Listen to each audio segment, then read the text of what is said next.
Hey there, Asin Kuys! Welcome back to my channel. In this video, panoorin natin ang performance ni JM sa It's Showtime na sinend sa atin ni Ats Maui. Thank you, Ats Maui, for sending this video clip. And narinig ko na dito sa kapatid ko. Sabi niya, ang galing-galing daw dito ni JM. And hindi ko pa napapanood. So tara, samahan niyo akong panoorin to at magbigay tayo sa reaction sa kanyang performance.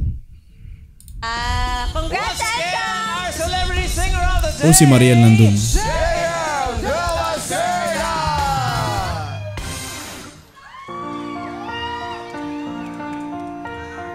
Chained Melody.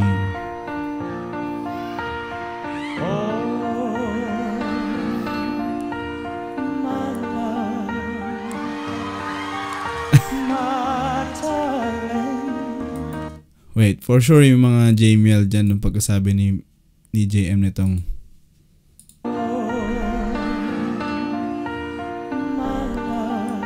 I know, my love. Saan ba siya nakatingin? Dun sa angle na yun. Sama dito, sa angle na to, na nandun si Mariel. Hindi ba? Tapos Unchained Melody, very good kasi ano to sa mga kinanta ni JM at saka kinakanta niya na husay na husay, galing na galing ako. So tatak to sa tao.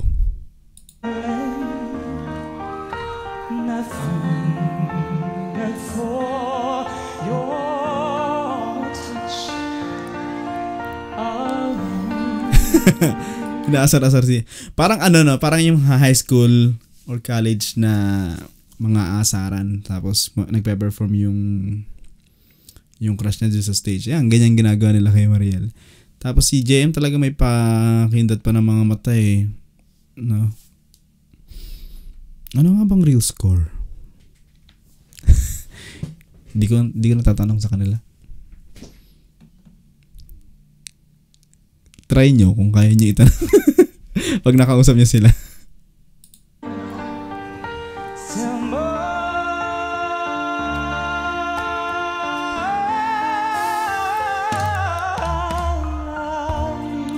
Yarn.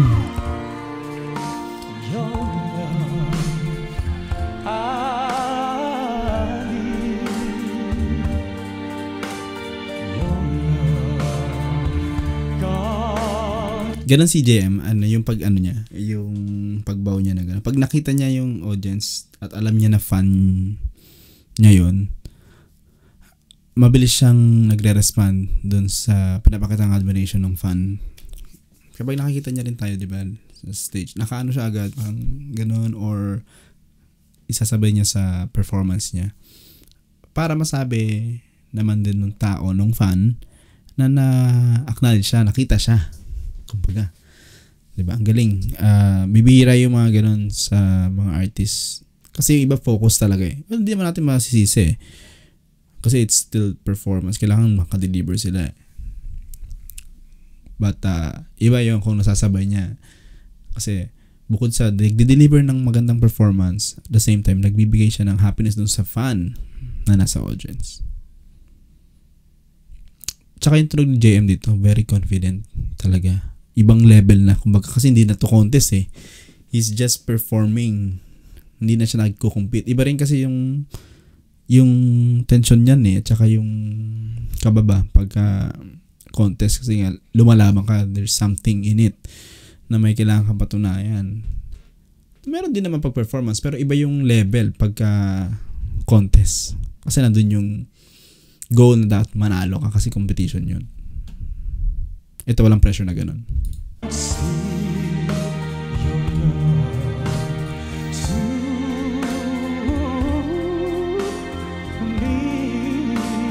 Nice.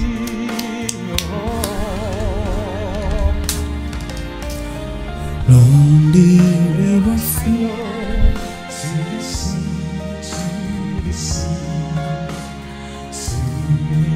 open arms of the sea.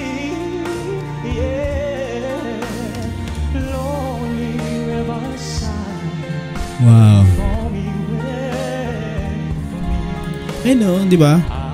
Yung tunog niya, ano lang, parang nasa bahay lang siya na chill lang yung tunog niya, hindi hindi ko nga nakita ang kinakabahan siya eh. Or di mo maririnig eh. Maulinigan na kinakabahan yung tunog niya. Maybe baka naka-warm up na siya dahil di ba yung bago naman mag-perform yung singer dito sa segment na to, kumakanta na sila na naka-hide pa. Could be one, or it could be really dahil ilang beses na kinanta tong A Chain Melody. Sobrang alam niya na yung gagawin niya. Yung pati yung bali na gagawin niya, ano na lang, goes naturally na lang.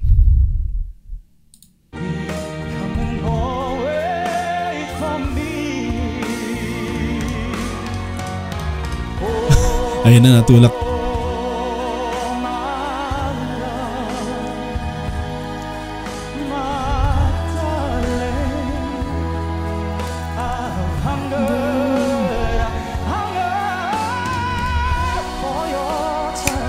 Woohoo!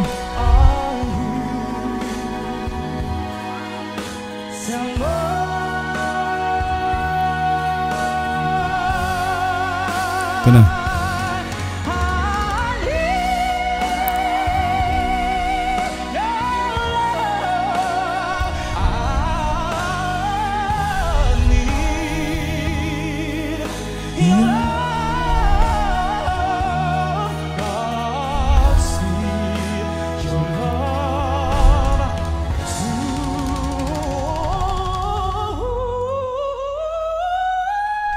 Wow!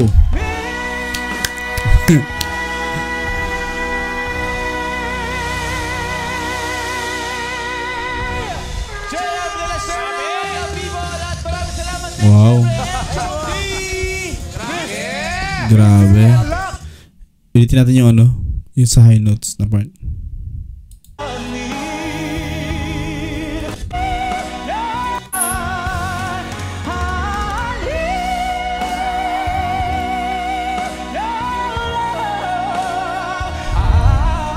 Wow. Wow ba yun, Mariel? Wow. Paano ba? Di ba may sa interview ni Mariel din, tsaka ng JM, pag nag-prepare sila doon sa TNT Duet, sabi ni Mariel na, kasi JM de la Serna eh.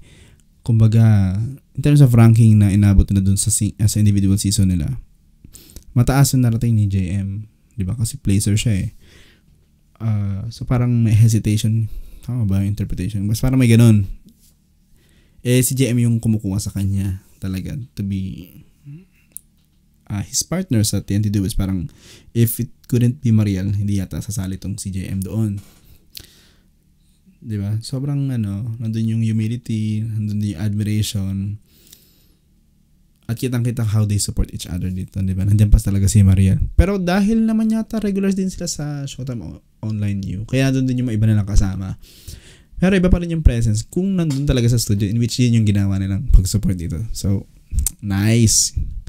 For sure, ganyan din si JM pagka si Mariel naman ang nandun sa sa Showtime stage. Tuloy natin, may interview ata. Interview nga ba?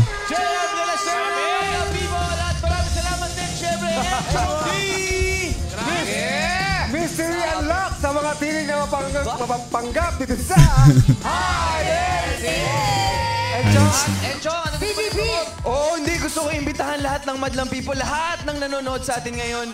March 9, mga kapuso, magsasanib puwersa na ang mga kapuso at kapamilya March dahil 9 ang agad. Pinoy Big Brother, mapapanood nyo na po. Kasama kami dalawa ni Curie, and of course, Bianca, Robbie, Melay, Gabi, Abby, Mavi, Alexa. Alexa. Yes. March yun po. 9 na po yan, March Pinoy Big 9. Brother Dami Celebrity hosts. Collab Edition sa GMA. At maraming salamat ulit, Enchong D, of course, JM! At maraming salamat madlang people, TNT subscribers, madlang Showtime Onliners, kapamilya, KDC, mga kapuso. Magkita-kita tayo bukas, 12 noon. This is our show! Our time! It's... Showtime! Ano daw, may anong sabi mo, parang wala kang joke lang, binasa natin yung may nag-pop up na message dito sa taas. Okay, going back din sa performance ni Jen, talagang as what I mentioned earlier, kitang-kita how he matured performing. Sobrang kampante. na hindi naman pinabayaan na may kampanteng pinapabayaan lang yung anything goes sa performance niya. Hindi eh. Yung kampante na yun, ano lang, it shows how confident he is na compare sa dati. And more so, ano kasi, established na ang JML eh. Diba? Kilala na sila eh. At nabibigyan na talaga sila ng pansin at puwang sa music industry. So, sana magtuloy-tuloy with recorded original songs. Doon pa rin tayo. Yung pa rin hiling natin sa kanila. Sinabi natin sa kanila yan. Or at least i-record na muna nila yung mga cover songs para at least may napapakinggan tayong mga songs na JML produce na talaga. Diba? Alright. Kaya naman mga atin quiz, JML, sana masabi niyo sa performance ni JM ng Unchained Melody recently lang sa Showtime stage. Pakicomment lang sa comment section. Alright, maraming salamat sa panood ng video na to. Magkita-kita tayo sa Cebu sa concert nila, sa mga pupunta. See you there. Like kayo, mag-ingat. Bye-bye.